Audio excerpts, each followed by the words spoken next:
दलित समाज का एक बहुत बड़ा वोट है। केंद्र सरकार हो चाहे दूसरी सरकार नहीं हो, उन्होंने हमेशा गरीब और आम मजलूम के साथ ज्यादती की है। यहाँ तक हमारे हक और अधिकार की कोई बात नहीं की। हम देखते हैं कि आजाद भारत के 17 साल गुजरने के बाद भी दलित समाज उसी बस्तियों में रह करके आज भी चिकित्सा, शिक्षा और स्वास्थ्य के लिए कर रहा है। ऐसे में हम सब लोगों को यह करना होगा और हम सब लोगों की जिम्मेदारी है कि हम लोगों को अच्छा स्वास्थ्य मिले, अच्छे शिक्षा के केंद्र मिले और हमारा समाज खुशहाल है और कहीं कोई भेदभाव की बात न हो। साथ ही आखिर में आप लोगों से कहना चाहता हूँ कि हमारी सबकी जिम्मेदारी बनती है, जो देश में नफरत का माहौल बनाया गया है, जो देश में एक दूसरे के प्रति समाज में जो बंटवारा कर दिया है, इन बंटवारा करने वाली ताकतों को, इन षड्यंत्र करने वाली ताकतों को आप लोगों को मुंह तोड़ जवाब देना है। साथ ही मैं कहना चाहूंगा कि जिन लोगों ने हमारे साथ छठपट किया है, यही नहीं है, बहुत सारी सरकारें आई है, बहुत सारे लोगों को मौका दिया है और जब तक बहुजन समाज इस देश का खड़ा हुआ है उस वक्त केंद्र की सत्ता पर वही लोग वही पार्टी का भी हुई है जिन्होंने चाहे अक्षर समाज हो चाहे बहुजन समाज पार्टी के लोग हो, सब जब उनको मौका मिला है। लेकिन इस बार आप लोग हेल्प कीजिए कि हमको हमारी पूरी ताकत के साथ हर क्षेत्र में जहाँ से बहुजन समाज पार्टी को उम्मीदवार चुनाव रहे हैं वो मैदान में उनको पूरी ताकत के साथ हमें कामयाब बनाना है। मैं आखिर में आपसे अपील करता हूँ कि अगर लोकसभा क्षेत्र में और साथ ही हमारी सीमाओं से लगता हुआ भरतपुर लोकसभा क्षेत्र है, हम पूरी ताकत के साथ दोनों ही उम्मीदवारों को और चौधरी सदस्य साहब को अपना कीमती वोट देकर हमने कामयाब किया है। मैं उसके बाद में बहुत सारे साथी अपनी बात रखेंगे। चौधरी सदस्य साहब एक ऐसा नाम है जिनके बारे में तमाम लोगों को ज्यादा बताने की जरूरत नहीं है। वो हमेशा गरीब मजदूर की हिमायत करते रहे हैं और आप लोगों का साथी बनकर के आप लोगों की सेवा कर रहे हैं। मैं आपसे अपील करता हूँ कि आप लोग 19 तारीख को एक पक्ष में वोट देकर कामयाब हुए। यहाँ आप लोगों ने मेरी बात को सुना और मुझे मेरी पार्टी की तरफ से मौका दिया, मैं सभी का आभारी हूँ। धन्यवाद। जय भीम, जय भारत।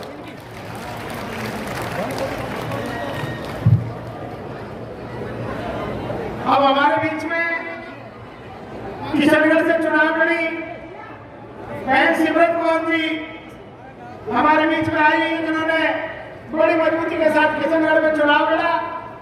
आज हमारे बच्चों के राजवाड़े में चाहूंगा कि वो आए और अपने ख्याल लोगों के बीच में रखें। बहन सिमरत कौर जी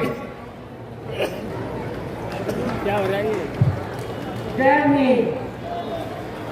बहुजन समाज के दल में सभी संतों को, अपने संविधान के संस्थापक श्री राम जी को, बाबा साहब अम्बेडकर जी को, श्री राम जी को मेरा शत शत नमन।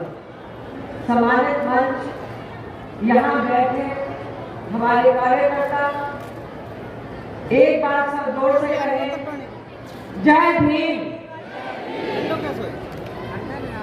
आज हम सब यहाँ पे एकत्रित हुए हैं कि आने वाले जो चुनाव है परसों को जो हो रहे हैं लोकसभा के, अलवर से हमारे प्रत्याशी हमारे भाई चौधरी फजल हुसैन साहब और हमारे बाकी जो कॉन्स्टिट्यूएंसीज हैं वहां से आए हुए जो कैंडिडेट्स हैं वो आपसे मुखातिब हो सके। आप सबको मैं याद दिलाना चाहती हूँ ये चुनाव बहुत जरूरी है, इनकी बहुत महत्वता है। अभी जैसे हाजी साहब ने कहा कि अब जो भी राज करेगा वो आपके हाथ में है। सोचकर समझकर वोट दीजिए, किसी का लोभन में मत आइएगा। ये हक, ये राइट आपके अपने हाथ में है जिसका बहुत सोच समझकर इस्तेमाल कीजिए। बहुजन समाज पार्टी एक आम आदमी की पार्टी है। बहुजन समाज पार्टी में वोट डालना किसी पूंजीपति को वोट डालना नहीं, आपकी अपने लिए खुद की वोट है। इसका मतलब आप खुद सत्ता में आते हो। आप खुद सत्ता में आइए और अपना भविष्य, देश का भविष्य संवारिए। यही मैं आप सबसे अपील करती हूँ। और हम सब जो बीएसपी के कार्यकर्ता हैं, सिपाही हैं, आपके बीच में मौजूद हैं, कभी भी आप लोगों की सेवा में हम लोग कहीं काम आ सके तो आप लोग आधी रात को भी उनको बुला सकते हैं। ये मेरा वादा है आप सबसे। और एक बार जाने से पहले दोबारा से मैं गुजारिश करती हूँ कि अलवर से हमारे भाई चौधरी हुसैन साहब को और जो बाकी यहाँ पे जो हमारे प्रत्याशी आए हैं उनको जिताइए और बहुजन समाज पार्टी का राज आप दिल्ली में स्थापित कीजिए। जय हिंद।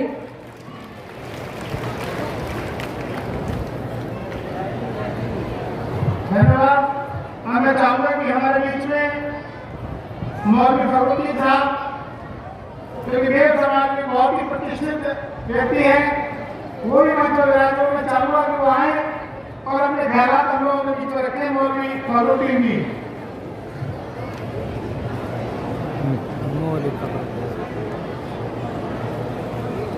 लिंक नहीं आया, लिंक नहीं दिया इसमें। एक्सक्यूज मी, लिंक नहीं दिया।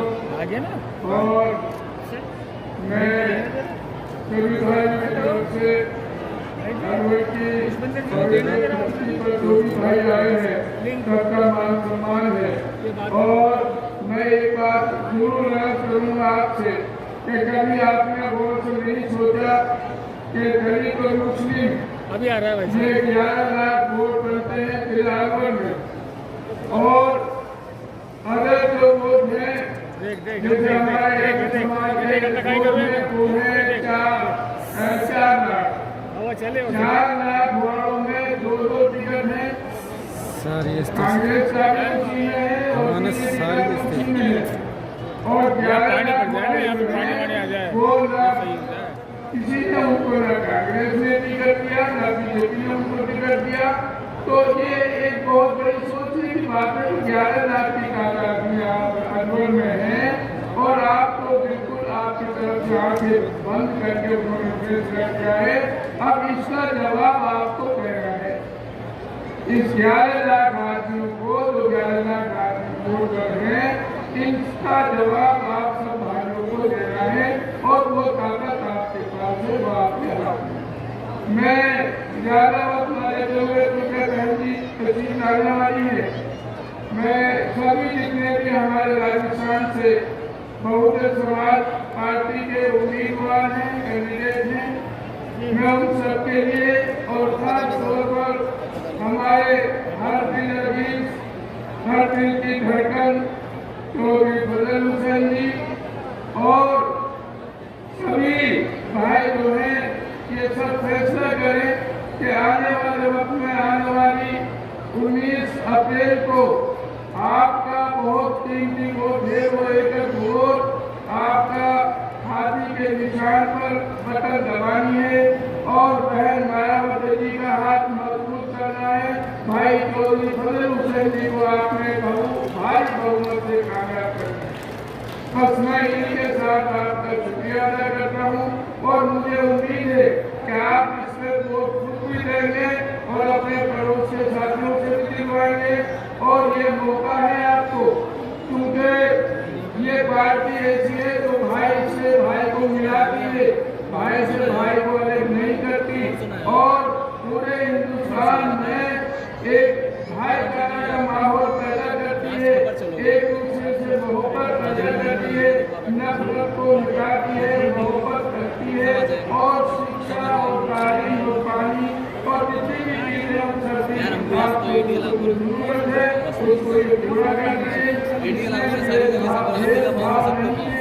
इसलिए मैं आपसे गुजारिश करता हूँ कि आप भाई बहुमत से जो भी राजस्थान से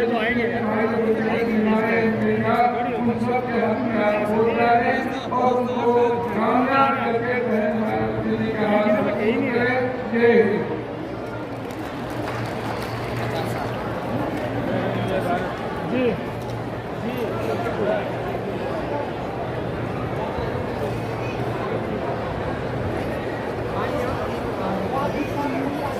साथियों, मैं चाहूंगा कि निशानी आप एक मिशनरी की दमरों के बीच में सुनाएंगे। निशानी बहुत साथियों, बाहर गाड़ियों का जाम लगा हुआ है, दिक्कत आ रही गाड़ियों को पहुंचने में। और फिर कहूंगा कि हमारे जो साथी हैं वो एक बार अपना स्थान ग्रहण कर लें, बाद में उनको दिक्कत आएगी।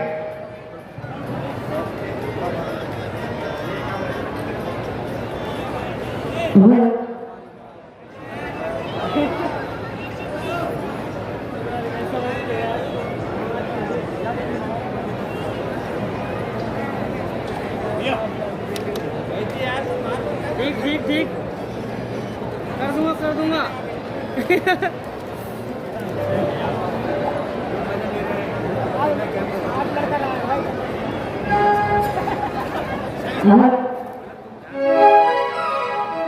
सभी भाइयों को भाई जो भी लोग खड़े हैं उनसे बैठ जाइए अपना नहीं लगा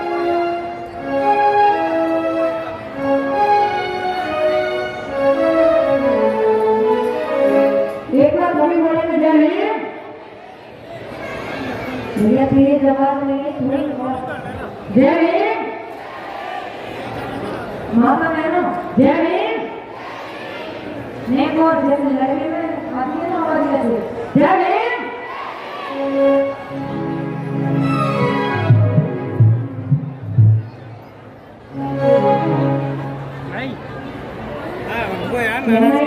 बाबा साहब ने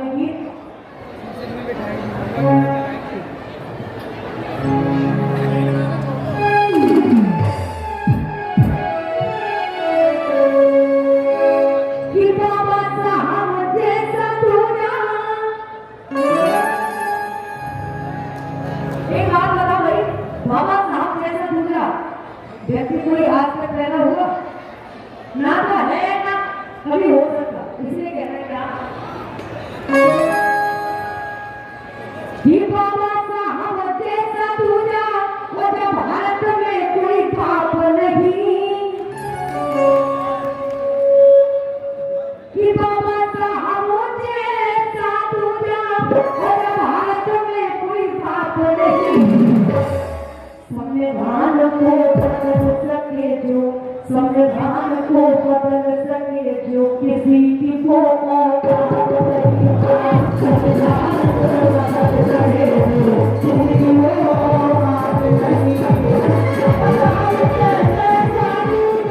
दुनिया में कोई बाप नहीं संविधान को बदल सके जो किसी की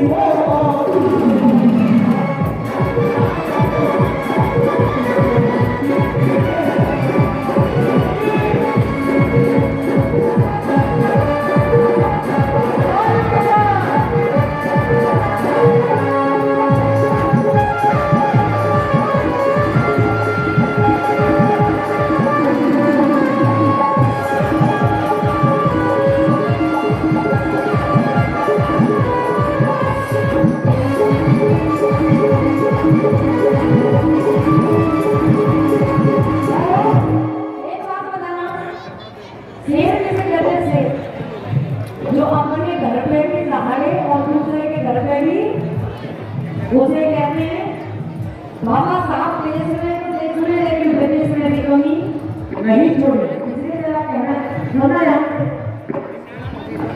लंदन में जाकर फिर बाबा खेलों की तरह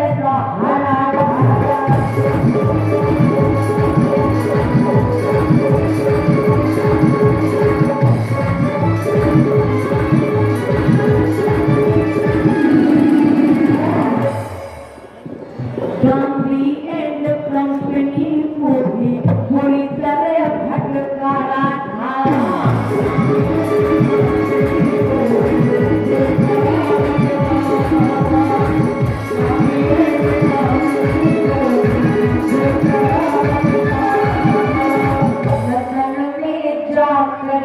बाबा शेर की तरह सहारा था क्रांति एंड कंपनी को भी पूरी तरह भटकाया था क्यों कि हम अपना अधिकार मांगते हम अपना अधिकार मांगते मांगे कोई खैरात नहीं हम अपना अधिकार मांगते मांगे कोई खैरात नहीं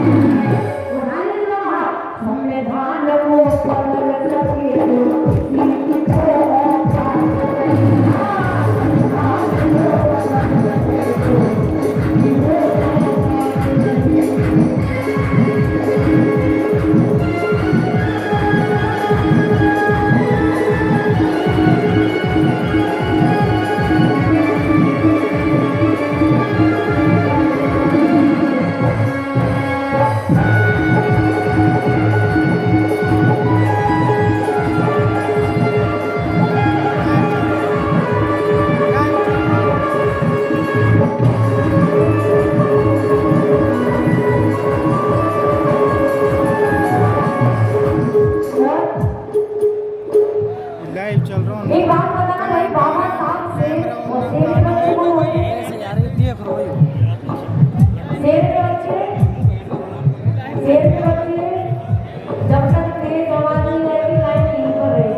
आज यहाँ टकराएगा और वो कसम भीम की खाते हैं वो मिट्टी में मिल जाएगा।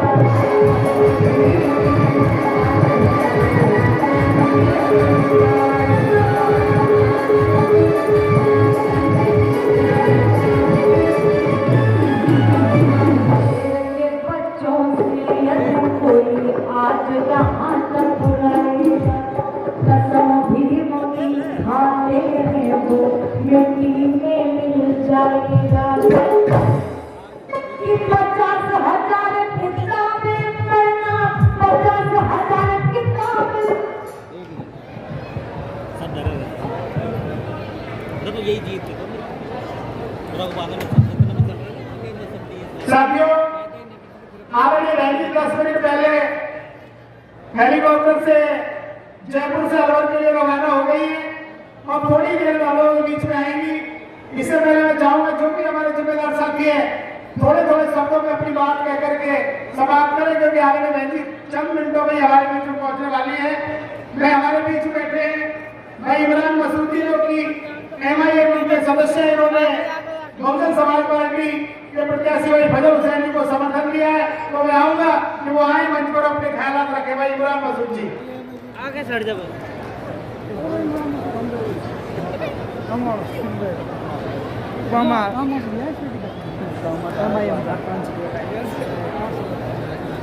ये इमरान जी नवाब है, सॉरी मैं मसूद बोल रहे इमरान जी नवाब।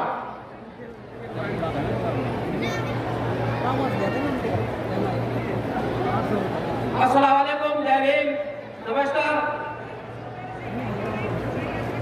स्टेज पे भरवा सम्मानित मंच, वैसे मुझे पता है कौन बैठे हैं, सम्मानित मंच, दूर दराज से आए हुए बुजुर्गों और नौजवान साथियों, मेरी इज्जतदार माँ और बहनों, आज आपके बीच में बहुजन समाज पार्टी के लोकसभा प्रत्याशी चौधरी फजल हुसैन साहब, आपके लोकप्रिय नेता, आपके बीच में है और बहन मायावती जी वो जल्द आपके बीच में आने वाली है। मेरी आपसे दरख्वास्त है, दोनों ही पार्टियां चाहे कांग्रेस हो या बीजेपी हो, ऐसी समाज हो या मुस्लिम समाज हो, पिछड़ा कोई भी समाज हो, उनको इन्होंने इग्नोर किया है और उनको इन्होंने उनकी जो मूलभूत समस्या है, चाहे नौकरियां हो, चाहे हर तरह से शोषण किया है इन समाज का। अब आपको ये विचार करना है, ये ऐसा क्यों होता है कि दोनों पार्टियां हमारे समाज की शोषण करते हैं। हमारे ही समाज के पीछे इस तरह की बातें होती है कि एक उस समाज से आता है या उस समाज से आता है। मेरी दरख्वास्त है आपसे, चौधरी फजल हुसैन साहब 3600 बरादरी के अच्छे नेता हैं, जो अलवर से आपके लोग प्रत्याशी हैं। मेरी आपसे दरख्वास्त है, आप सब इनको वोट दें। 3600 बरादरी इनके साथ है, हमारी पार्टी ने भी इनको समर्थन दिया है। मेरी आपसे दरख्वास्त है, इनको वोट दें और अच्छी वोटों से जिता के भेजे, ताकि बीजेपी कांग्रेस वालों को पता लगे कि यहाँ पे बसपा पार्टी भी है। और सबसे बड़ी बात यह है कि आपके लोकसभा क्षेत्र अलवर से अगर चौधरी फजल हुसैन साहब आपके लिए हर तरीके से आपके साथ खड़े हैं, तो वो चौधरी फजल हुसैन साहब है। 3600 बरादरी का इनको प्यार है और ये प्यार को आपको आगे बढ़ाना है और चौधरी फजल हुसैन साहब को यहाँ से जिताना है। बहुत बहुत शुक्रिया। अस्सलाम वालेकुम, जय भीम।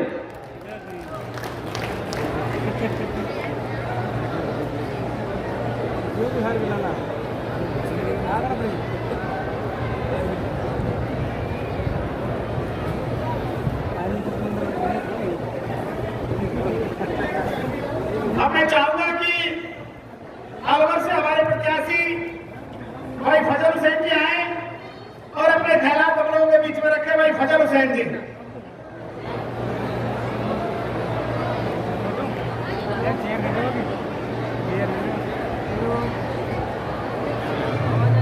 बहुजन समाज मंच ने सभी महापुरुषों को, गुरुओं को, संत महात्माओं को मैं श्रद्धा सुमन अर्पित करता हूं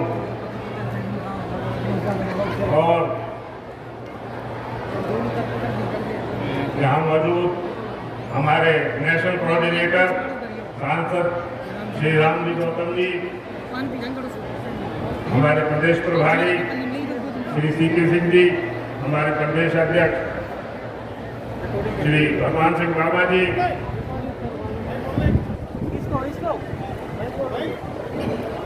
हमारे जिलाध्यक्ष श्री इंद्र कुमार गौत जी, दिनेश रसमोहन जी, हमारी किशनगढ़ से प्रत्याशी रही श्रीमती सुंदर कौर जी, हमारी भरतपुर से प्रत्याशी श्रीमती रंजीला राठौर जी, श्री करण सिंह भंडारी जी, श्रीमती मीनू हुसैन जी, रमन आडा जी, राजक जी, श्री हनुमान चंद्रपाल जी, श्री सोनू धानका जी, श्री बैराज सैनी जी, श्री देवीराम जी, श्री अमित सरपंच और सम्मानित मंच में दूर दूर से चलकर आए अलवर लोकसभा के सभी पदाधिकारीगण,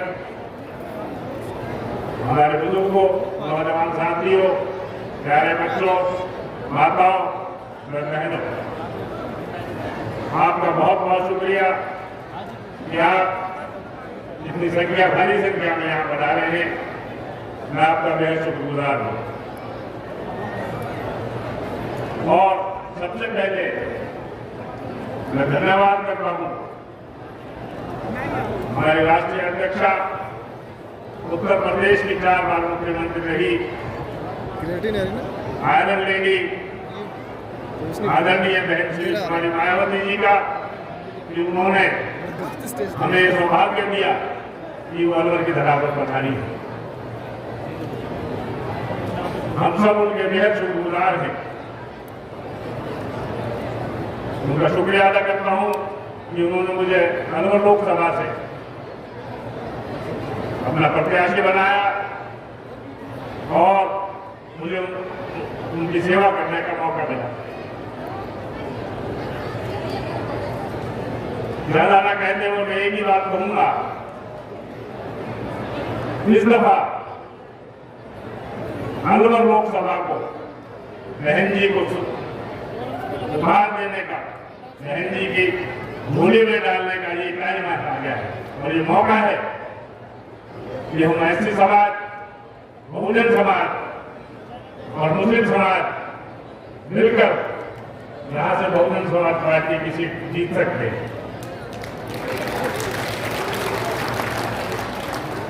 और आने वाली लोकसभा में मुझे आप सिपाही बनाकर भेजें। मैं आपको यकीन दिलाता हूं कि मैं हरदम हर पल बहन जी की खिदमत में रहूंगा और उनके जो आदेश होंगे उनकी पालना करूंगा। आज आप देखें कि 3 लाख जिनके पास जो है वोटें हैं, उनको भाजपा और कांग्रेस दोनों पार्टियां मिलकर टिकट देती है। लेकिन हमारा जो समाज है, 5 लाख और 6 लाख 11 लाख वोटें जो बनती है, उनके लिए कभी कोई पद नहीं दिया जाता, कभी उनकी परवाह नहीं की जाती। ये सिर्फ इसलिए होता है कि हमारा समाज संगठित नहीं रहता। मुस्लिम समाज को कांग्रेस ये समझती है कि ये तो हमारा वोट देंगे, बिना मांगे ही हमें देते हैं। ऐसी समाज के भी हमारे बहुत से साथी वो कांग्रेस को बिना मांगे वोट देते हैं। इसीलिए हमारी कोई भी पार्टी, भाजपा हो या कांग्रेस हो, कभी कदम नहीं करती। आप देखें, दोनों टिकट भाजपा की और कांग्रेस की एक ही समाज, एक ही वर्ग के आदमी को दी गई है। वो इसलिए दी गई है कि वो जो है इकट्ठे वोट डालते हैं। वो कहते हैं कि वोट और बेटी को हम अपने समाज में देंगे, बाहर नहीं देंगे। अगर कोई और प्रत्याशी किसी और समाज में खड़ा हो जाता है तो उसे वो वोट नहीं देते। और उनके ही समाज का अगर आजाद भी खड़ा होता है, हिंदुस्तानी भी खड़ा होता है, तो सारे सारे मिलकर वहां वोट देते हैं। इसीलिए भाजपा कांग्रेस करती है कि भाई इन्हें वोट नहीं दोगे तो ये एक वोट एक ही जगह जाके चलेगा, ये अपने समाज बोलेंगे। इसीलिए इन दोनों पार्टियों ने एक ही समाज के आदमी को जो है टिकट दिया। अब आपको ये सोचना है कि आपको इनके पीछे लगना है या हमें अपनी ताकत अलग से खड़ी करनी है। मैं आपसे अर्ज करूं, 11 लाख हम लोगों की वोट बढ़ती है और कुल मिला के वोट यहाँ से 20,53,000 आगे में हमने और कुल 25% लोग, लेकिन हम लोगों के विकास की वजह से ये वोट घट जाता है।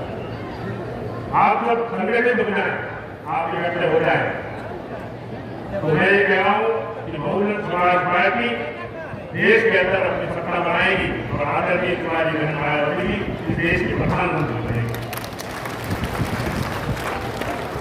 आप देखें, कांग्रेस पार्टी है, कांग्रेस पार्टी मुस्लिम समाज के साथ क्या करती है? किसी भी ताकतवर आदमी को, किसी भी समाज को बोलने वाले को ये लोग दबाते हैं।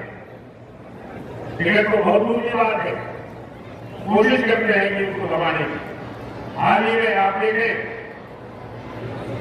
इनके जो है कांग्रेस के विधायक रामगढ़ से राम दुबेर खान साहब,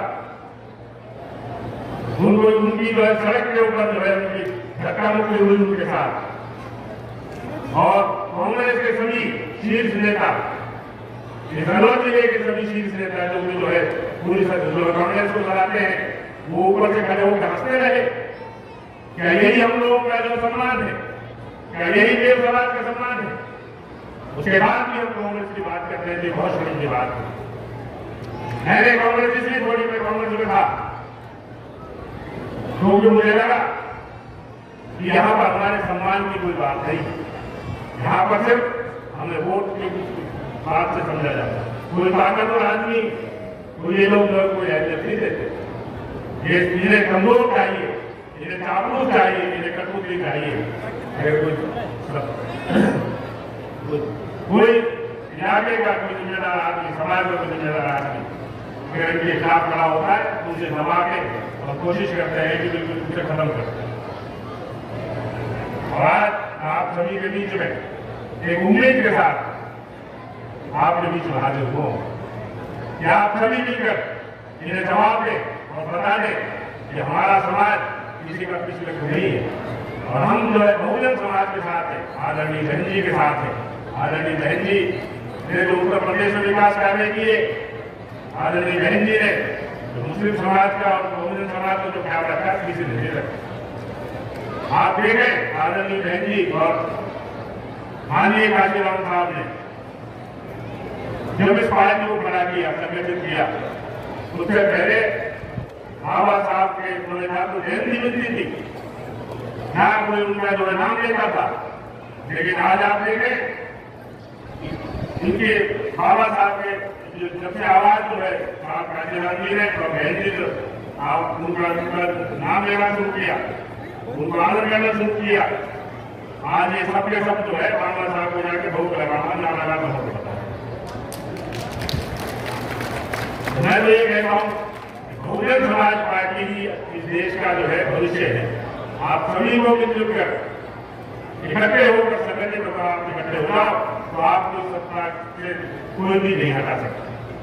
और आप जब आएंगे आपका जो ख्याल आदरणीय बहन जी रख सकती है, हमारे सांसद साहब रख सकते हैं, हमारे बाबा साहब रख सकते हैं, ये लोग नहीं रखेंगे। और जब सब अपने समाज को देते हैं तो आप अपने समाज से क्यों दूर रहते हैं? मेरी बात समझ में नहीं आती। मैं आपका हूँ, आपका बेटा हूँ। और जहां तक हमारे परिवार की बात है, परिवार हमारा 100 साल से आप लोगों से जुड़ते हैं। हमने हमेशा छत्तीस बिरादरी की बात की है, कोई एक विशेष वर्ग या समाज की बात नहीं की। मेरी आप सबसे दरखास्त है कि आप सभी आने वाली 19 तारीख को हाथी के सामने वाला बटन दबाएं और बहन जी की होली में अलवर लोकसभा की सीट को बाहर जरूर दें। यही बहुत बड़ी बात है। ज्यादा ना कहते हुए मैं यही कहना चाहूंगा कि हमारा परिवार हमेशा आपकी खिदमत में रहा और हमारे पिताजी अकेले ऐसे आदमी थे जो 3 स्टेटों में मंत्री रहे, पंजाब में, हरियाणा में और राजस्थान में। 20% देव वोटों के साथ सन 71 में पहली बार वो सांसद लोकसभा से बने थे गुनामा से। उसका 80 में दोबारा बने। उसके बाद वो मिनिस्टर रहे बहुत से राज्यों में। तो हमने आपकी खिदमत की है और आज तक हमारे परिवार के ऊपर कोई लांछन नहीं लगा सकता कि हमने कोई भेदभाव की बात की हो या ऊंच नीच की बात की। मैं आपसे यही कहूंगा, अलवर के जो विकास की बात है, अलवर का जो हाल है, अलवर का जो उसका ध्यान रखने के लिए आपको एक मजबूत सिपाही चाहिए। जहां आप देखें शिक्षा का जो बुरा हाल हुआ पड़ा है, जो नौजवान बच्चे बेरोजगार हैं, लोकल फैक्ट्रियों में जाते हैं नौकरी के लिए, लेकिन उन्हें नौकरी नहीं मिलती।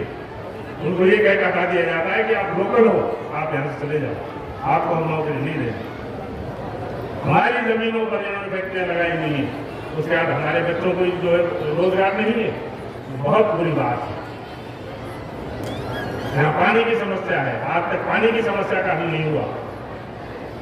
आप गांवों का हाल देखो, सड़कों का हाल देखो। तो मैं आपको विश्वास दिलाता हूं कि आदरणीय बहन जी के आशीर्वाद से मैं इन सब अधूरे कामों को पूरा करूंगा और आपके साथ कंधे से कंधा मिलाकर खड़ा रहूंगा। आप आधी रात को बुलाओगे तो मैं आपके बीच में हाथ देता।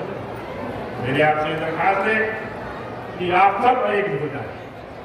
जो हाल, जो अनदेखी मुस्लिम समाज की ये दोनों पार्टियां कर रही है, उसका जवाब देना बहुत जरूरी है। ये वक्त आ गया है कि आप सभी मिलजुल कर संगठित हो जाएं और इन्हें मुंह तोड़ जवाब दें। ज्यादा ना कहते हुए वक्त भी कम है, बहन जी भी थोड़ी बहुत देर में आने वाली है।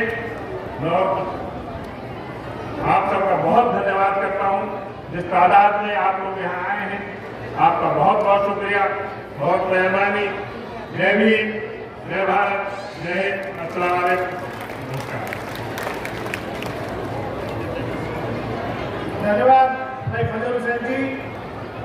अब हमारे बीच में करौली धौलपुर से हमारे प्रत्याशी हैं भाई विक्रम सिंह जी, वो आए और वो भी संक्षेप में वोट की अपील हम लोगों से करें, क्योंकि आदरणीय बहन जी का हेलीकॉप्टर अभी यहाँ जो स्टेडियम है उसमें उतर रहा है और उसके बाद सीधे आदरणीय बहन जी हमारे बीच में चलकर आएंगे। चंद मिनटों में ही, 10 या 15 मिनट में आदरणीय बहन जी हमारे बीच में होगी। तो मैं चाहूंगा कि संक्षेप में ही अपनी बात भाई विक्रम सिंह जी रखें। भाई विक्रम जी।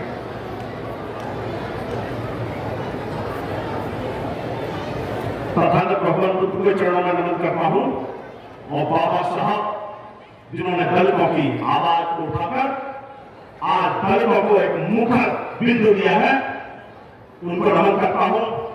और आज हमारे और आपकी पहचान दिलाने वाले, वरना ये बीजेपी वाले, कांग्रेस वाले आपकी पहचान को नस्तानाबूद कर देते, ऐसे मसीहा मानव काशी राम जी को नमन करता हूं।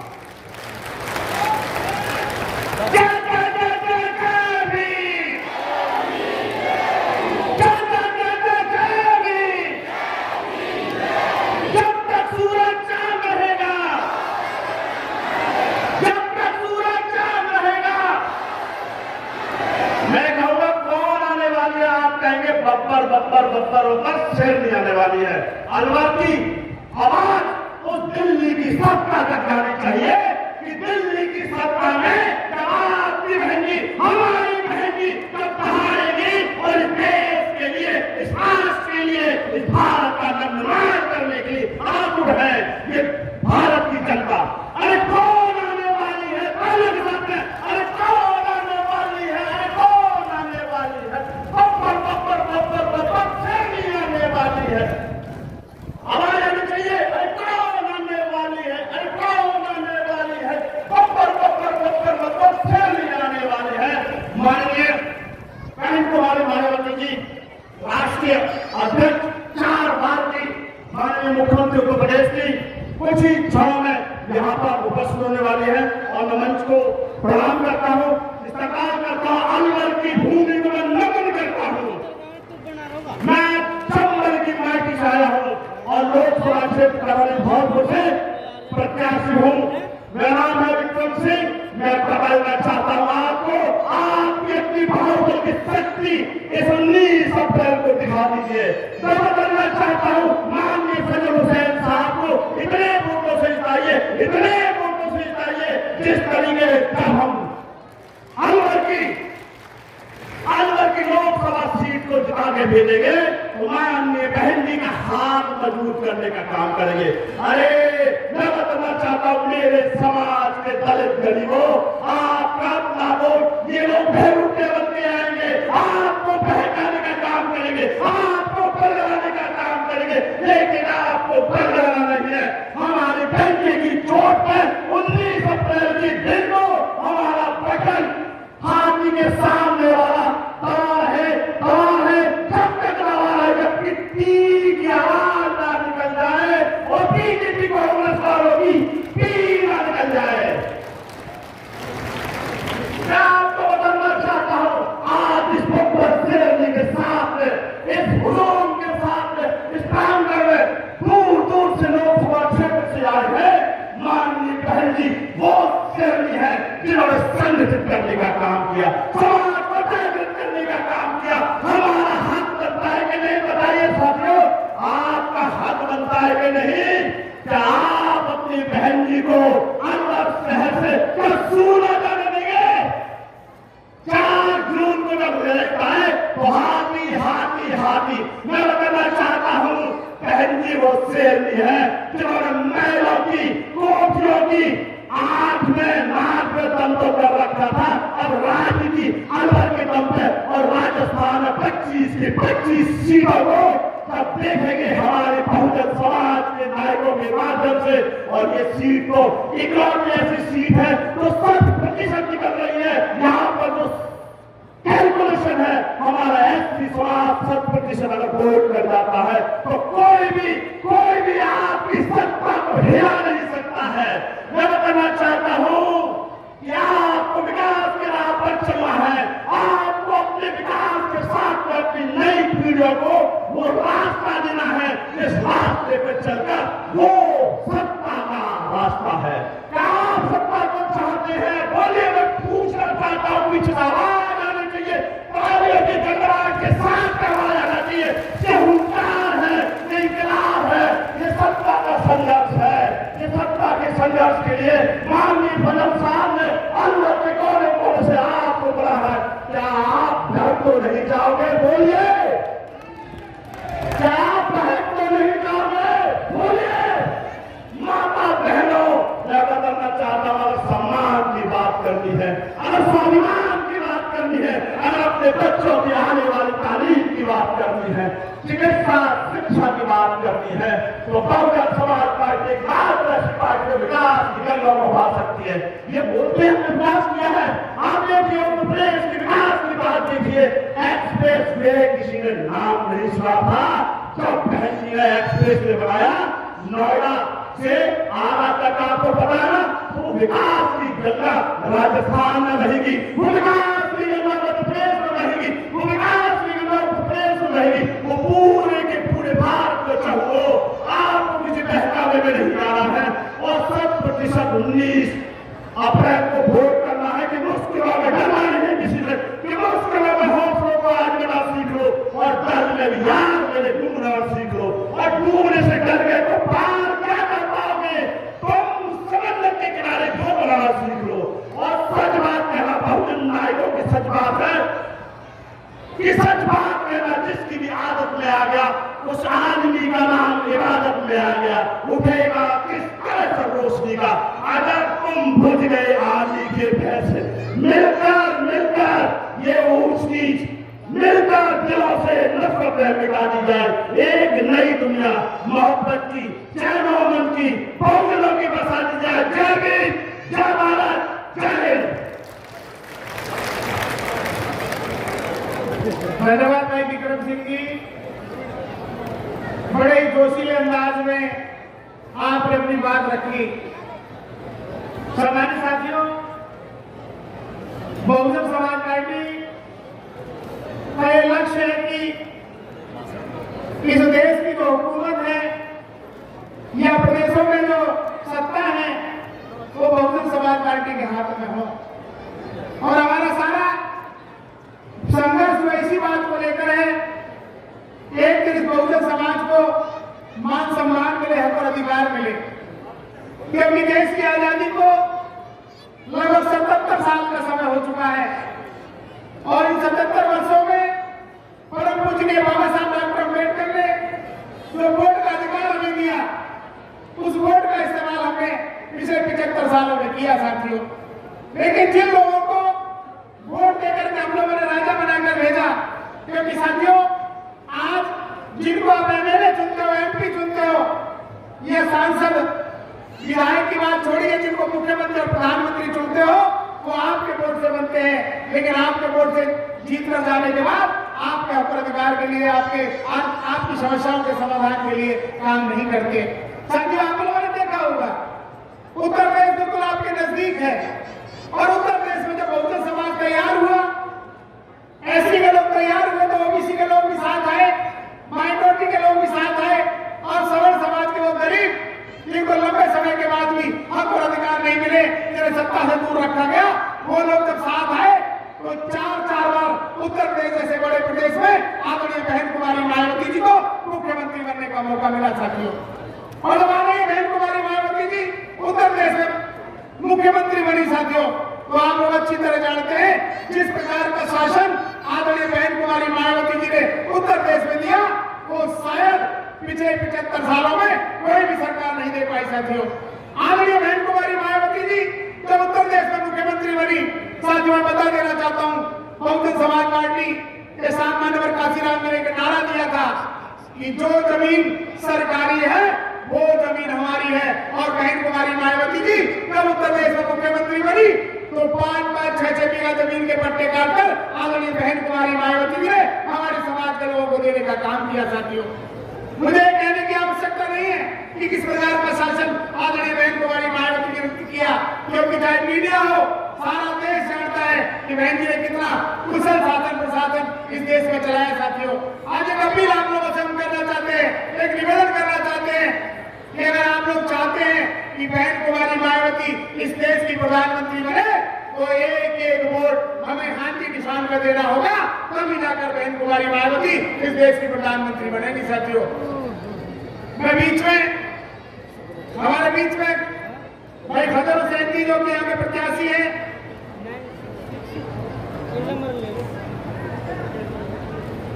तो एक हमारे फजल हुसैन साहब के संग में रमन हांडा जी कई दिनों से प्रचार प्रसार में इनके साथ है। मैं चाहूंगा कि उनको भी हमें साथियों में कहना चाहता हूं, मानव साहब काशीराम ने एक नारा दिया था उस समय, दलित मुसलमान करो विचार, कब तक सहोगे अत्याचार।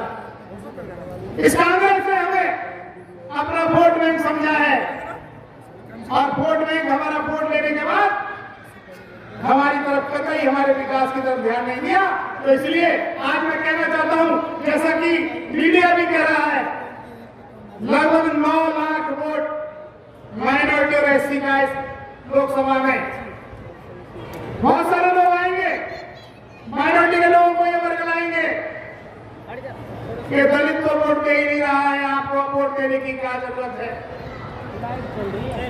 साथियों आदरणीय बहन जी का हेलीकॉप्टर अलवर के स्टेडियम में लैंड कर चुका है और चंद मिनटों में ही हमारे बीच में पहुंच रही है। तो मैं ज्यादा समय न लेते हुए चाहूंगा कि भाई रमन हांडा जी जो कि बॉम्बे से चलकर आए कलाकार हैं फिल्म इंडस्ट्री के, वो भी 2 शब्द कहना चाहते हैं, तो भाई रमन हांडा जी आए और संक्षेप में अपनी बातें रखें। भाई रमन जी।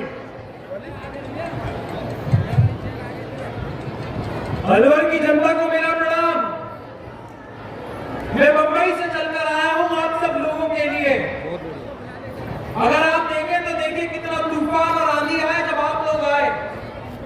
मेरा दिल आज खुशी से झूम रहा है कि आप लोगों ने हमारी लाज रखी।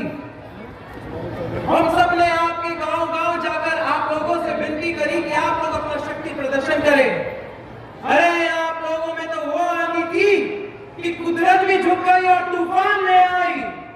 तो मैं चाहूंगा आप सब लोग सबसे पहले आप लोग अपने शक्ति प्रदर्शन के लिए तालियां बजाएं। आप हकदार हैं इस जोश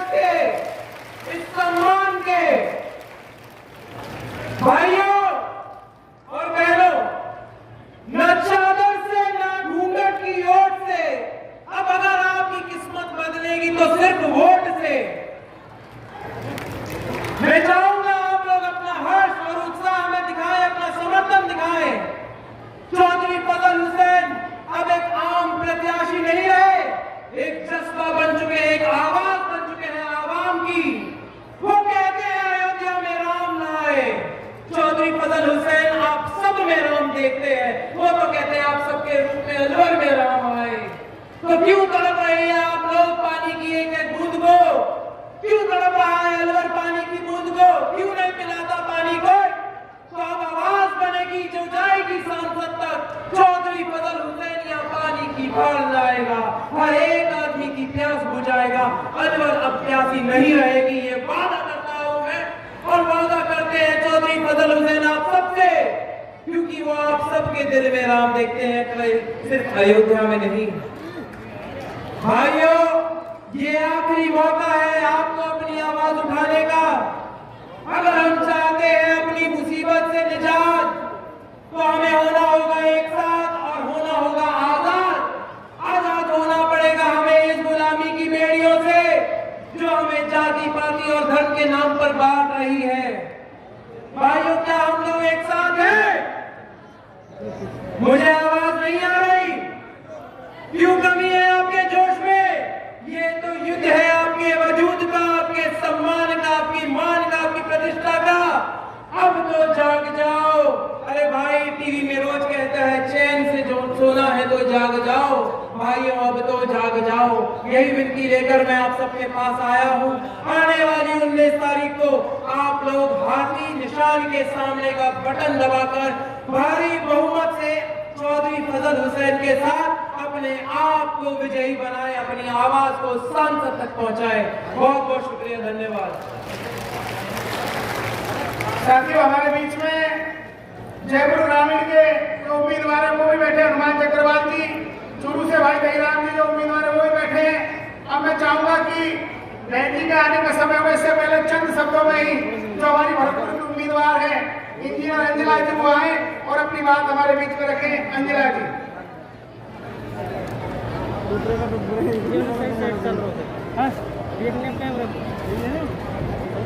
सभी सम्मानित मंच, जितने मेरे यहाँ पर आए हुए साथियों, जो बड़े बुजुर्ग हैं, प्रदेश के सभी क्षेत्रों से आए हुए लोग, महिलाएं, माताएं, बहनें और युवा वर्ग, सभी को मेरा नमस्कार, जय भीम, सत श्री अकाल, सलाम वालेकुम। सबसे पहले तो मैं नमन करना चाहूंगी बाबा साहब के चरणों में, जिन्होंने हमें वोट देने का अधिकार दिया और संविधान रचा। जिस संविधान के चलते आपको वोट देने का अधिकार मिला है और जिसका आप उपयोग करते हुए अभी तक सरकार बनाते आए हैं, उनको मेरा सबसे पहले नमन जाएगा। फिर मैं अपना नमन प्रस्तुत करूंगी अपने मान्यवर काशीराम साहब को, जिन्होंने बीएसपी का गठन किया और उस पार्टी को चलाते हुए और उनका साथ देते हुए हमारी बहन कुमारी मायावती जी ने इसको यहाँ तक पहुँचाया कि आज हमारी ये पार्टी एक नेशनल पार्टी के रूप में है। और जो लोग कहते हैं, जो बाकी पार्टियां ये कहती हैं कि हमारी पार्टी वोट काटने का काम करती है, तो मैं आपको बता दूं कि हमारी पार्टी वोट काटने का काम नहीं करती है। हमारी पार्टी अपने लोगों को संगठित करने का काम करती है, उन्हें जागरूक करने का काम करती है।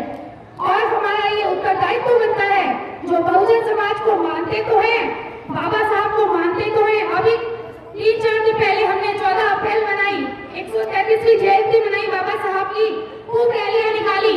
लेकिन जब वोट देने की बात आती है अपनी पार्टी को, जो कि आपकी अपनी पार्टी है, जो गरीबों की पार्टी है, जो मजलूमों की पार्टी है, जिनके ऊपर अत्याचार होते हैं, उनकी आवाज उठाने वाला सिर्फ एक है, वो है BSP party, Bahujan Samaj party. तो जब हमारे ऊपर अत्याचार होते हैं, चाहे वो हमारे मुसलमान भाई हो, चाहे हमारे जाट भाई हो, मैं सभी 36 बिरादरियों की बात करूंगी, क्योंकि गरीबी सीमित बहुजन समाज पार्टी और बहुजन लोगों में नहीं है। गरीबी और लाचारी हमारे सभी 36 बिरादरियां जो हमारे क्षेत्र की हैं और पूरे देश में है, तो उनको ऊपर उठाने का जो काम करती है वो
पे आपसे टैक्स वसूला जाता है।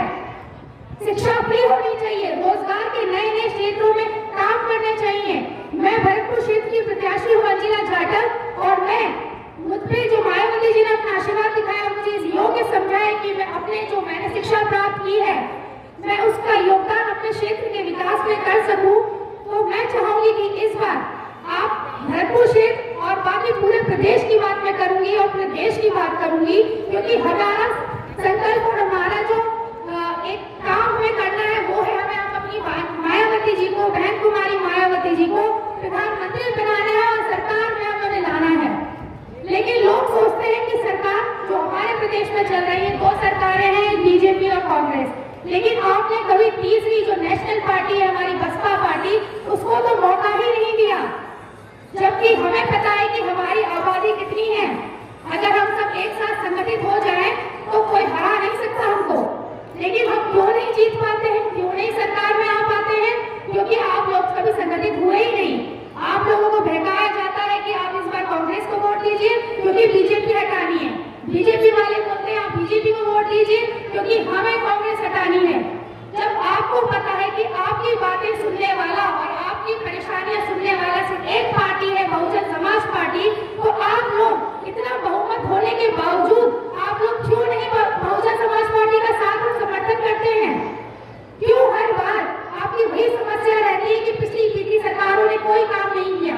जब काम नहीं किया है तो इस बार मौका देखिए किसी तीसरी पार्टी को, जो आपसे मौका मांगती है कि अगर वो मौका बीएसपी और हमारी बहन कुमारी मायावती जी को मिला तो जरूर जो विकास अभी तक नहीं हो पाए हैं वो 5 साल के अंदर, और मैं कहती हूँ 2-2.5 साल में वो काम होके करके दिखाएंगी। और हम सभी प्रत्याशी जो अपनी जगह से खड़े हुए हैं, जिस क्षेत्र से खड़े हुए हैं, सभी काम वहां पर करने की पूरी तरीके से अपनी ताकत लगा देंगे।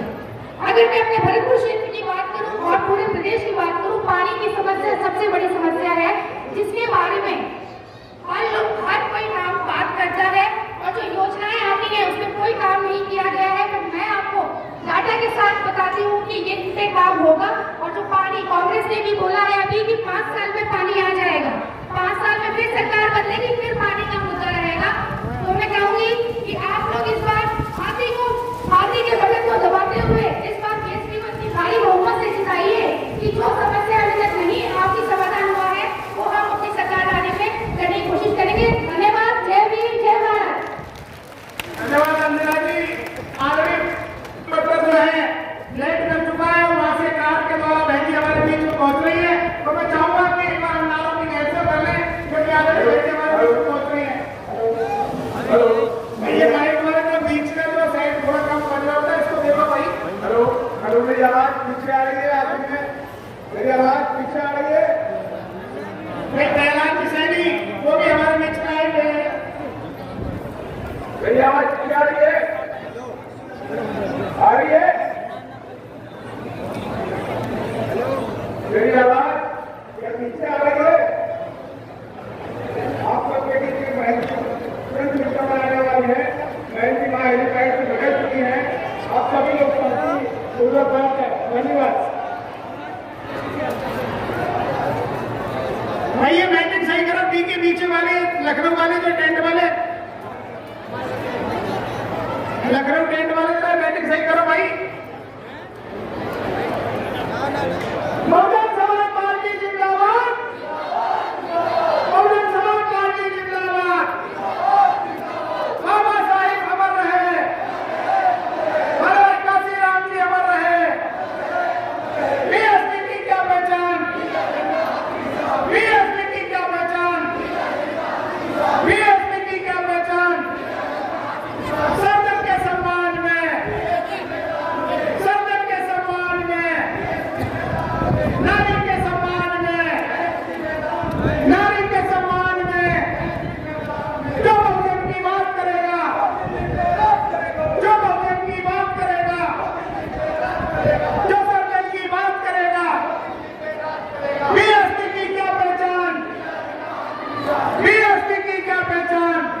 वाली है माननीय बहन कुमारी मायावती जी जिंदाबाद जोश दिखाई नहीं दे रहा है, जोश के साथ में बहन जी से मेहनत करो।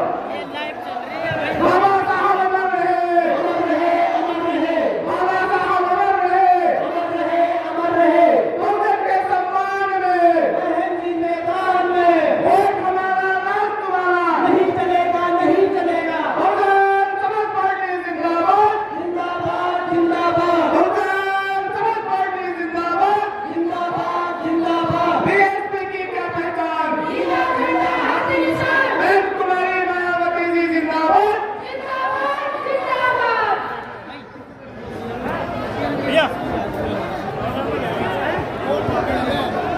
हमारे साथियों, चंद मिनटों में माननीय बहन कुमारी मायावती जी आपके बीच में पहुंचने वाली है।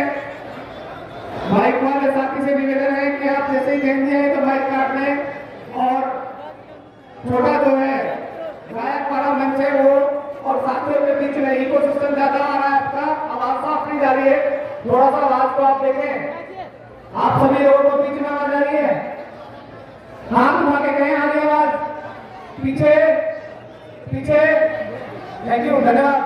साथियों, कुछ ही समय में माननीय बहन कुमारी मायावती जी हम सबके बीच में उपस्थित होने वाली है। चुनाव के साथ में बहन कुमारी मायावती जी जिंदाबाद, बीएसपी की क्या पहचान, बहुजन समाज पार्टी जिंदाबाद, बाबा साहब अमर रहे, बहुजन के सम्मान में, बहन जी मैदान में, जगत के सम्मान में, बहन जी मैदान में,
अलवर की सरहदी पर सामाजिक क्रांति की मसीहा मान सम्मान व स्वाभिमान की प्रतीक बहुजन समाज पार्टी के राष्ट्रीय अध्यक्ष, देश के सबसे बड़े सूबे की 4 बार मुख्यमंत्री रही, पूर्व सांसद आदरणीय बहन जी, हम सबके बीच में अलवर के लोकसभा प्रत्याशी श्री चौधरी फजल हुसैन जी, लोक सवाई माधोपुर के प्रत्याशी श्री कैलाश सैनी जी, भरतपुर लोकसभा प्रत्याशी इंजीनियर अंजना जाटव जी, धौलपुर प्रत्याशी श्री विक्रम सिंह जी, दौसा के लोकसभा प्रत्याशी श्री सोनू राम जी, जयपुर ग्रामीण से लोकसभा प्रत्याशी श्री हनुमान जयजवाल जी, साथ ही चूरू से लोकसभा प्रत्याशी श्री नईराम मेघवाल जी के एवं समस्त स्थान के प्रत्याशियों के समर्थन में आज विशाल चुनावी जनसभा को संबोधित करेंगे। आप सभी लोग आदरणीय बहन जी का जोरदार तालियों के साथ में स्वागत और अभिनंदन करेंगे।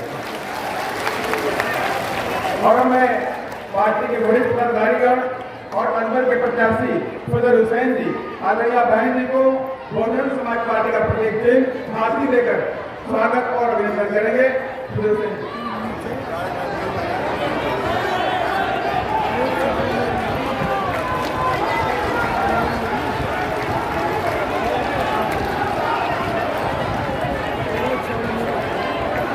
और अब भरतपुर लोकसभा प्रत्याशी इंजीनियर अंजना जाटव जी बहन जी को शॉल और मुकुट देकर के स्वागत अभिनंदन करेंगे। साथ ही चूरू के प्रत्याशी जहीराम जी भी मुकुट पहनकर स्वागत अभिनंदन करेंगे। और उसके साथ ही धौलपुर के प्रत्याशी विक्रम सिंह जी हमारे बहन जी को मुकुट भेंट कर सम्मान करेंगे।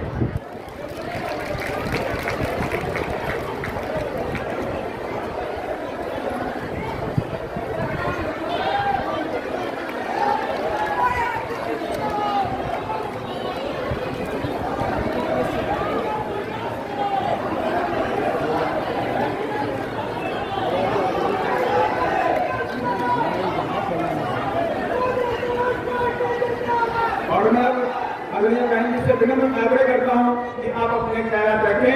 आदरणीय बहन जी।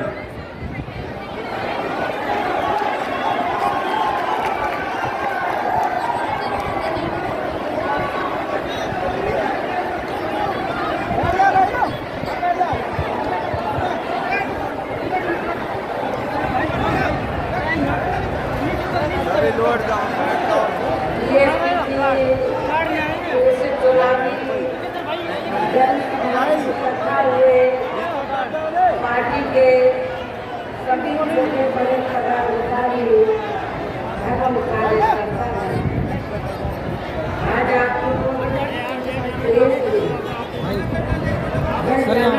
राजस्थान प्रदेश में लोकसभा के लिए पूरे आम चुनाव में अपनी पार्टी के उम्मीदवारों के समर्थन में यहाँ बैठा हुए हैं, तो उसके लिए मैं आप सभी लोगों का हार्दिक रूप से आभार प्रकट करती हूँ। वैसे आप लोगों को ये मालूम है कि हमारी पार्टी कांग्रेस, बीजेपी व अन्य किसी भी विरोधी पार्टी के साथ मिलकर नहीं, बल्कि अकेले ही खासकर यहाँ अपने सब समाज में से गरीबों, मजदूरों, दलितों, आदिवासियों, पिछड़े वर्गों, मुस्लिम व अन्य अकेलों के बलबूते पर ही ये चुनाव लड़ रही है। तो इनमें से पार्टी से जुड़े हुए लोग अपनी पार्टी के उम्मीदवारों को जिताने में पूरे जी जान से लगे हुए हैं। हालांकि आज आपकी यहाँ इकट्ठा हुई अपार भीड़ के भी जोश को देखकर अब मुझे भी ये काफी हद तक भरोसा हो गया है कि इस बार आप लोग इस चुनाव में यहाँ अपने प्रदेश से अपनी पार्टी का बेहतर रिजल्ट जरूर लाएंगे। इसके लिए अब मैं आप लोगों का ध्यान जरूरी बातों की तरफ दिलाना चाहती हूँ। और इस संबंध में विशेषकर मैं कांग्रेस, बीजेपी मैं इनके अन्य सभी सहयोगी दलों के बारे में ये कहना चाहूँगी कि आज़ादी के बाद शुरू में केंद्र व देश के अधिकांश राज्यों में भी ज़्यादातर सत्ता यहाँ कांग्रेस पार्टी के ही हाथों में केंद्रित रही है, किंतु इनकी खासकर दलित, आदिवासी व पिछड़ा वर्ग विरोधी तथा अन्य और मामलों में भी रही गलत नीतियों एवं गलत कार्य प्रणाली आदि की वजह से ही फिर इस पार्टी को केंद्र व काफी राज्यों की भी सत्ता से बाहर होना पड़ा है तथा यही स्थिति इनकी सहयोगी पार्टियों की भी बनी रही है, जिस कारण ही फिर बीएसपी को बनाने की जरूरत पड़ी और अब पिछले काफी वर्षों से बीजेपी एवं इनके सहयोगी दल केंद्र व अधिकांश राज्यों की भी सत्ता में काबिज हो गए हैं। साथ ही इनकी भी ज्यादातर बीजेपी करने के लोगों की भी ज्यादातर जातिवादी, पूंजीवादी, संकीर्ण संप्रदाय व द्वेषपूर्ण नीतियों एवं कार्य प्रणाली आदि से तथा इनकी कथनी व करनी में भी काफी अंतर होने की वजह से ऐसा लगता है कि इस बार ये पार्टी भी केंद्र की सत्ता में आसानी से वापस आने वाली नहीं, बशर्ते यदि ये चुनाव इस बार फ्री एंड फेयर होता है तथा आम चर्चा के मुताबिक वोटिंग मशीनों में भी कोई गड़बड़ी आदि नहीं की जाती है और वैसे भी इस बार चुनाव में इनकी कोई भी पुरानी व नई चल रही नाटकबाजी, झूठेबाजी व गारंटी आदि सामने आने वाली नहीं है, क्योंकि अब देश की जनता काफी हद तक इस बात को समझ चुकी है कि इनकी पार्टी ने अब तक देश के विशेषकर गरीबों, कमजोर तबकों, मध्यम वर्गीय एवं अन्य मेहनतकश लोगों को जो अच्छे दिन दिखाने के वायदे किए हैं तथा उनको हवाई व काफी गारंटी दी है, तो उनका जमीनी हकीकत में अभी तक भी इन्होंने लगभग 1/4 हिस्सा कार्य भी पूरा नहीं किया है, बल्कि इसके स्थान पर इनका ज्यादातर समय व ताकत भी या इनके अपने चहेते रहे बड़े बड़े पूंजीपतियों एवं जनता सेठों को ही ज्यादा से ज्यादा मालामाल व धनवान आदमी बनाने में तथा उन्हें हर स्तर पर छूट देने व बचाने में भी लगी रही है, जिनके अधिकांश आर्थिक सहयोग से ही ये पार्टी व अन्य पार्टियां भी अपना संगठन चलाती हैं तथा चुनाव आदि भी लड़ाती हैं, जिसका काफी कुछ खुलासा बॉन्ड की आई रिपोर्ट से भी हो गया है। इसके साथ ही अब ऐसा लगता है कि कांग्रेस पार्टी की तरह ही बीजेपी ने भी केंद्र की तमाम सरकारी जांच एजेंसियों का ज्यादातर राजनीतिकरण ही कर दिया है। इसके अलावा देश के किसान वर्ग भी वर्तमान बीजेपी की सरकार में शुरू से ही अपनी विभिन्न समस्याओं को लेकर काफी ज्यादा दुखी व परेशान रहे हैं और अभी भी हैं, जबकि यूपी में आपके राजस्थान प्रदेश से लगा हुआ यूपी है, जबकि यूपी में 4 बार हमारी पार्टी की रही सरकार ने उनके हितों का भी हर स्तर पर विशेष ध्यान रखा है। हमने उत्तर प्रदेश में किसानों को समय से उनकी फसल का उचित दाम दिया, खेती करने की पूरी सुविधाएं दी और आज भी उत्तर प्रदेश के जो किसान हमारे भाई हैं वो बीएसपी की सरकार को याद करते हैं, जो अब आपको किसी भी पार्टी की सरकार में, चाहे वो स्टेट की सरकार हो चाहे सेंट्रल की हो, तो किसी भी पार्टी की सरकार में किसानों को वो सुविधाएं नहीं मिल पा रही है। इतना ही नहीं बल्कि केंद्र में पूर्व की रही कांग्रेस की सरकार की तरह ही वर्तमान भाजपा सरकार ने भी इनकी जातिवादी, हीन, सांप्रदायिक एवं पूंजीवादी सोच व नीतियों के चलते ही पूरे देश में सर्व समाज में से खासकर गरीबों, दलितों, आदिवासियों, पिछड़े वर्गों, मुस्लिम एवं अन्य धार्मिक अल्पसंख्यक समाज के लोगों का भी पूर्ण रूप से विकास नहीं किया है, ये नहीं हो सका है।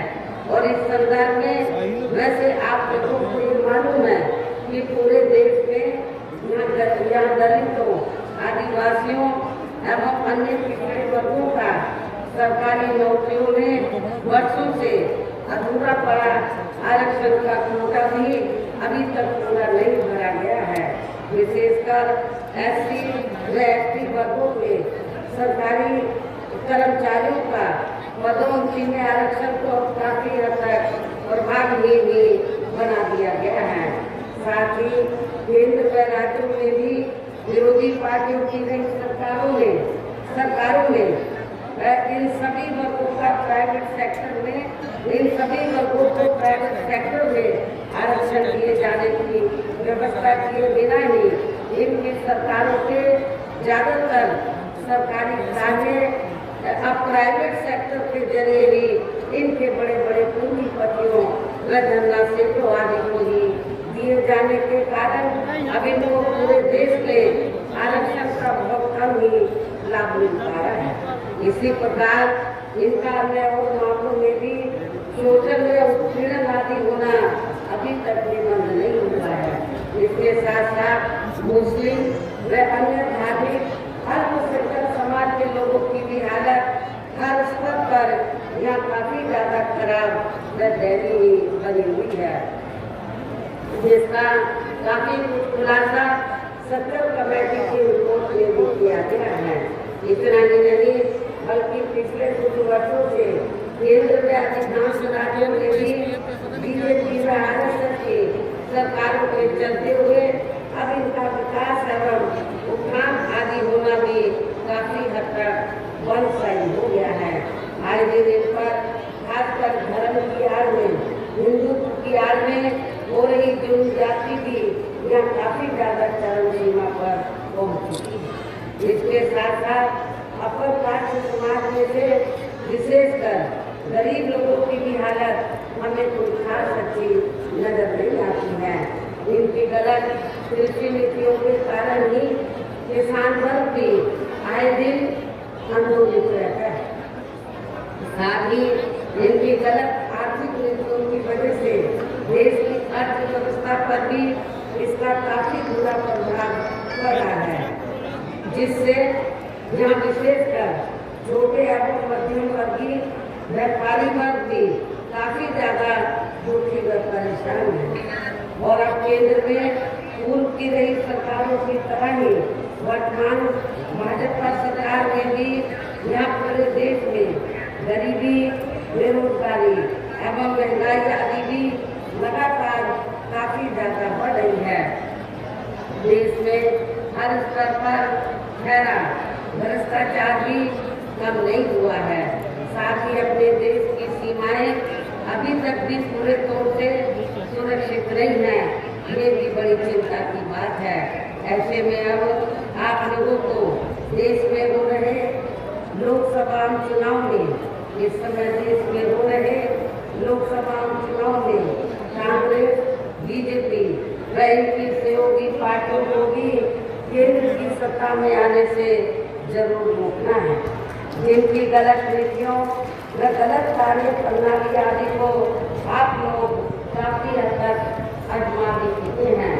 और अब ये विरोधी पार्टियां किस्म किस्म के साम, दाम, दंड, भेद आदि अनेकों हथकंडे इस्तेमाल करके केंद्र की सत्ता में आने की भी पूरी कोशिश में लगी है, जिनसे अपनी पार्टी के लोगों को हर स्तर पर काफी ज्यादा सावधान रहना है।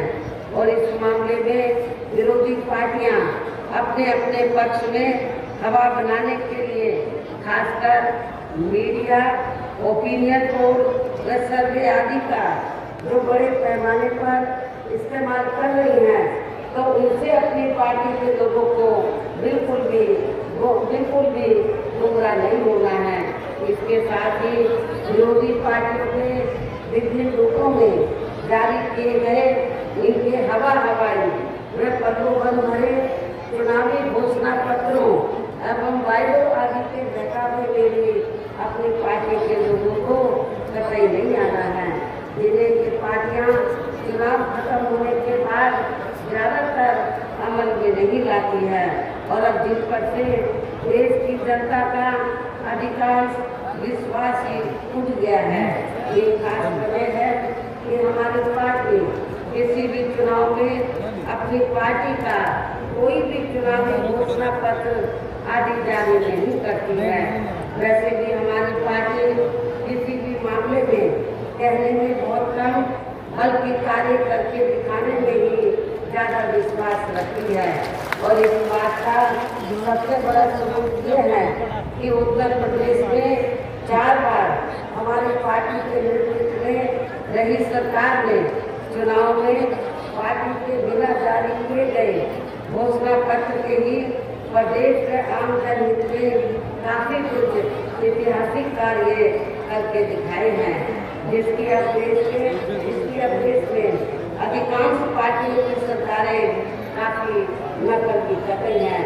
जबकि इस मामले में हमारी पार्टी का ये कहना है कि यदि इन पार्टियों के स्थान पर केंद्र में हमें अपनी पार्टी की सरकार बनाने का मौका मिलता है, तो तब फिर हमारी पार्टी की बड़ी सरकार केंद्र में जाना अब तक रही सभी विरोधी पार्टियों की सरकारों की तरह केवल या हवाई तार्किक कार्य आदि नहीं करेगी, बल्कि उत्तर प्रदेश की तरह ही जमीनी हकीकत में ठोस कार्य करके दिखाएगी। और इस संदर्भ में खास करके ये कहना चाहूँगी, केंद्र द्वारा देश में पिछले कुछ समय से अति गरीब परिवारों को अस्थायी तौर पर फ्री में जो खाद्य सामग्री राशन आदि दी जा रही है, तो उससे इनका स्थायी तौर पर भला होने वाला नहीं है। और वैसे भी इनकी ये जटिल समस्या देश में हर हाथ को काम देने से ही केवल दूर हो सकती है, जिसकी तरफ हमारी पार्टी की बड़ी सरकार विशेष ध्यान देगी। साथ ही देश में पिछले काफी वर्षों से आए दिन बढ़ रही गरीबी, बेरोजगारी, महंगाई आदि से भी जनता बहुत ज्यादा परेशान है, जिसे भी आर्थिक नीतियों में तब्दीली करके जरूर दूर किया जाएगा।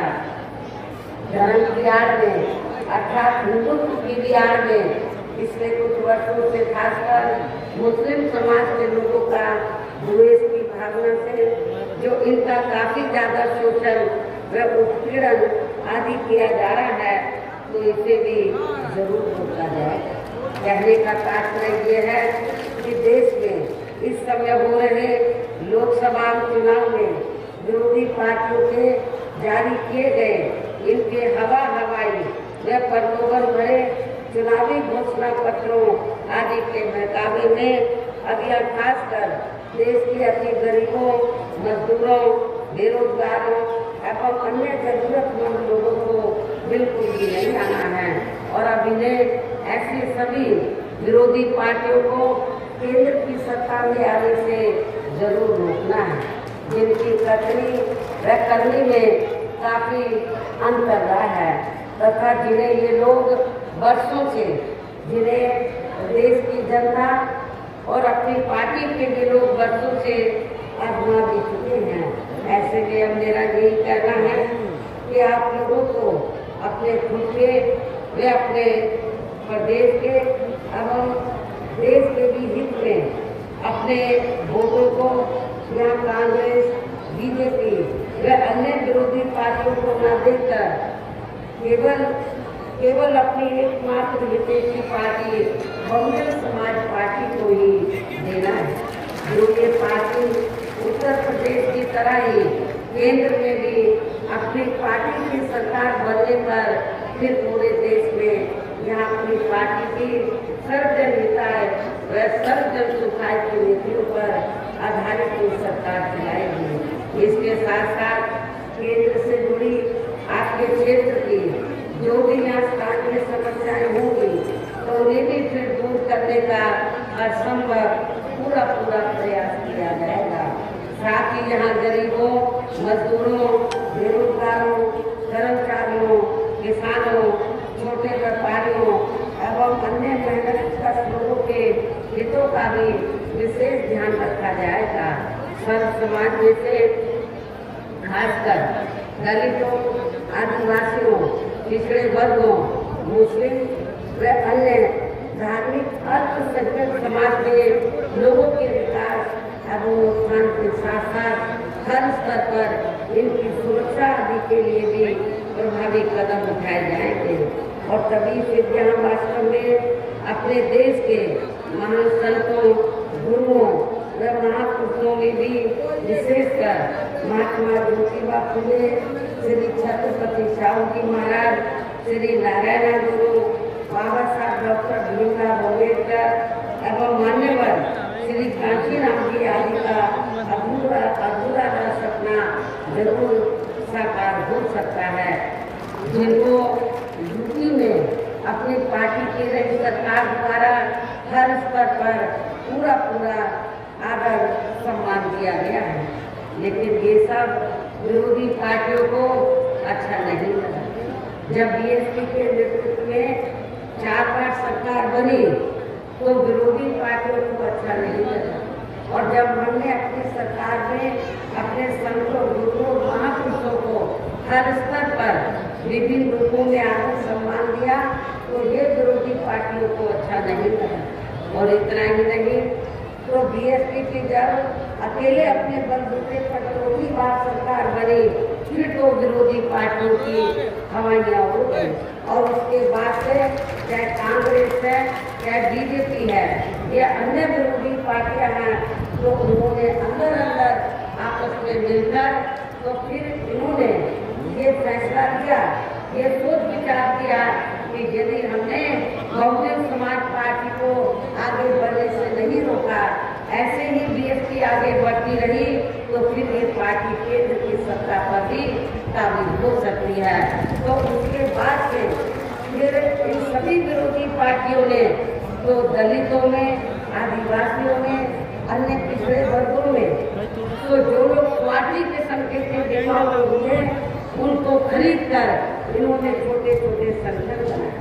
तो इन विरोधी पार्टियों ने बनवाए, छोटी छोटी पार्टियां बनवाई और फिर उसके बाद उन पार्टियों के माध्यम से जिन जिन राज्यों में जहाँ भी बहुजन समाज पार्टियों को मजबूत नजर आई उन संगठनों पार्टियों के माध्यम से उन्होंने बीएसपी के उम्मीदवारों को हराने के लिए तो उनके माध्यम से कैंडिडेट अपने हिसाब से खड़े करें ताकि बीएसपी को नुकसान पहुंच जाए।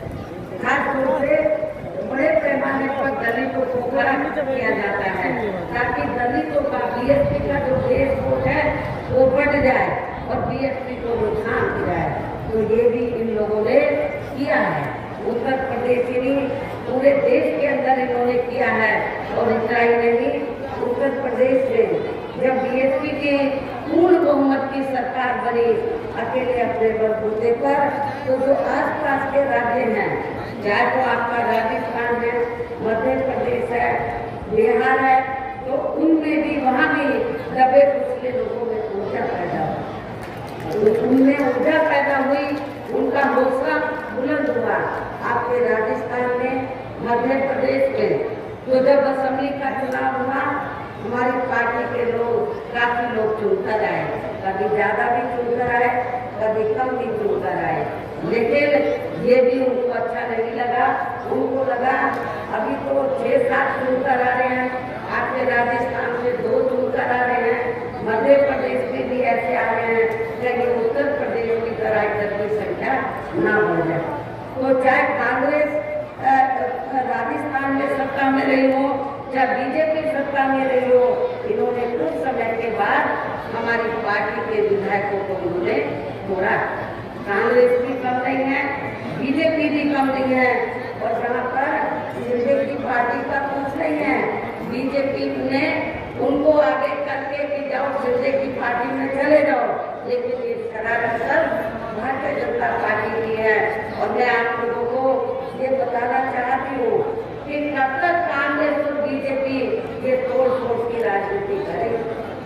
एक वक्त ऐसा भी आएगा जब सेंटर में बीएसपी के नेतृत्व में सरकार बनेगी, तो उस दिन जिस दिन सेंटर में बीएसपी के नेतृत्व में सरकार बनेगी, तो फिर हमारी पार्टी जो दल बदल कानून बना है तो इसको बदलेगी, इसमें संशोधन लाएगी और ऐसा सब कानून बनाएगी किसी भी पार्टी से चाहे एक एमपी जीत कर आए या एक एमएलए जीत कर आए, यदि वो किसी भी पार्टी में जाता है अपनी मूल पार्टी को छोड़कर, तो तुरंत उसकी सदस्यता अपने आप ही खत्म हो जाएगी।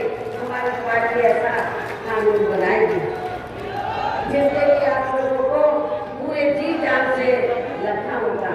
समय जरूर आए, आपको इंतजार करना चाहिए। इसलिए मैं राजस्थान के लोगों से ये कहना चाहती हूँ कि आपने जब भी 2-3 बार से लोग चुनकर आए हैं, तो जो भी पार्टियां पावर में आती है आपके विधायकों को तोड़ लेती है और आपके मनोबल को गिराने का प्रयास करती है। लेकिन आप लोगों को अपने मनोबल को नहीं गिराना चाहिए, बल्कि पूरी दमदारी के साथ आप लोगों को अपने नुमाइंदों को जिताने का, अपने कैंडिडेट्स को जिताने का पूरा आपको प्रयास करना चाहिए, आगे बढ़ना चाहिए। चाहे असेंबली का चुनाव इधर होता हो, चाहे पार्लियामेंट का हो रहा है, आपको अच्छा रिजल्ट आना चाहिए। एक वक्त जरूर आएगा जब बीएसपी सेंटर की सत्ता में आएगी, तो फिर हमारी पार्टी जो तोड़ की राजनीति कांग्रेस बीजेपी कर रही है, दल बदल कानून में तब्दीली करके फिर हमारी पार्टी से ब्याज सही बदला लेगी। ये भी मैं आपको विश्वास दिलाना चाहती हूँ। इसलिए ये जो तोड़ फोड़ की राजनीति से ये जो सरकारें चलाई जा रही है, ये कोई इससे हमारा जो लोकतंत्र है वो मजबूत नहीं होगा। लोकतंत्र को मजबूत करने के लिए बहुत कुछ संविधान, बहुत कुछ हमें एक कानून में तब्दीली करनी पड़ेगी। दल बदल कानून इन्होंने जो जातिवादी पार्टियां हैं सत्ता में बने रहने के लिए इन्होंने अपने हिसाब से बनाया है। जो भी पार्टियां हैं जिनके कम एमपी एमएलए जीत कर आते हैं उनको तोड़ लो, जितनी जरूरत है तोड़ कर सरकार को बचा लो। ये क्या लोकतंत्र है? मैं समझती हूँ लोकतंत्र नहीं। इससे अपने देश की लोकतंत्र की जड़ें मजबूत नहीं होंगी। लेकिन हम इस कानून को जब केंद्र की सत्ता में आएंगे, इस दल बदल कानून को हम जरूर बदलते रहेंगे, इसमें जरूर संशोधन करते रहेंगे। इन्हीं खास बातों के साथ ही अब मेरा पार्टी के मूवमेंट के हित में यही कहना है कि हमारी पार्टी ने आपके राजस्थान प्रदेश में जिनको भी चुनाव के मैदान में उतारा है, जो आप लोगों को मालूम है कि अलवर से हमने मुस्लिम समाज के व्यक्ति को यहाँ से चुनाव के मैदान में उतारा है। पूरे राजस्थान में हमने सर्व समाज को हमने चुनाव लड़ने का मौका दिया, सर्व समाज के लोगों को हमने प्रतिनिधित्व दिया है। तो हमारी पार्टी ने आपके राजस्थान प्रदेश में तो जिनको भी चुनाव के मैदान में उतारा है, जो भी आपके सामने मंच पर में मौजूद हैं, तो उन्हें आप लोगों को जरूर कामयाब बनाना है। जिसके लिए जहाँ पार्टी के केंद्रीय व स्टेट के कोऑर्डिनेटर तथा स्टेट की पूरी कमेटी व यहाँ के अन्य सभी स्तर के छोटे बड़े पदाधिकारी एवं कार्यकर्तागण आदि पूरे जी जान से लगे हैं। और अब उन्हें मेरा यही कहना है कि आप लोगों को वोट करने वाले दिन यहाँ अपनी पार्टी के सभी लोकसभा उम्मीदवारों को पार्टी के हाथी चुनाव चिन्ह के सामने वाले बटन को दबा के उनको जरूर जिताना है, उनको पार्लियामेंट के अंदर जरूर जिताकर भेजना है। इस खास अपील के साथ ही मैं अपनी बात यही समाप्त करती हूँ।